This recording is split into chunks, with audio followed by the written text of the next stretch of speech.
هیڅ کله له شپږ ډوله خلکو سره مشوره مه کوئ. هغه کسان په دې ویډیو کې درته ښیو د ژوند او کار په اړه له نورو خلکو سره مشوره کول د دې لامل ګرځي چې موږ په سمه توګه پریکړه وکړو او تر یو بریده له تېروتنو او ماتو څخه ځانونه وژغورو، خو په دې شرط چې له وړ کسانو سره مشوره وکړو. لومړی په ټولنه کې ډول ډول خلک ژوند کوي.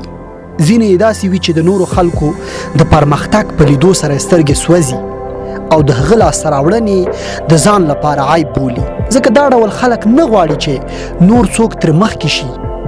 نو هیڅ کله له داسې خلکو سره چې ستاسې پرمختګ نشي زغملی مشوره مه غواړئ او مه ورسره مشوره کوئ.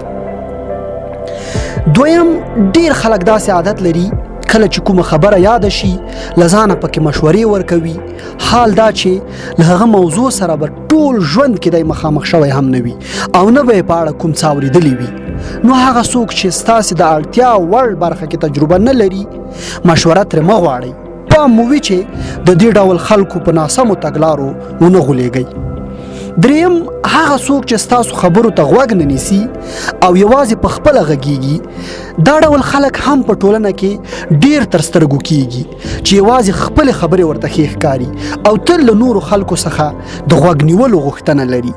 کله چې له دې ډول خلکو سره مشوره وکړئ، هغوی ستاسې تګلارې په سمه توګه نه اوري او صرف خپلو تفصیلاتو باندې پیل کوي. څوک چې ستاسې په تګلارو ځان پوه نه کړي نو مشوره به د څه لپاره درکړي. څلورم، هغه څوک چې تل یوازې د ځان ګټې ورته اړینې وي. دې ډول خلکو ته په ټولنه کې ځانمن یا خودخواه هم ویل کیږي. ځانمن خلک تل د ځان د ګټو په اړه فکر کوي او له هرې لارې چې شونې وي غواړي ځان ورته ورسوي.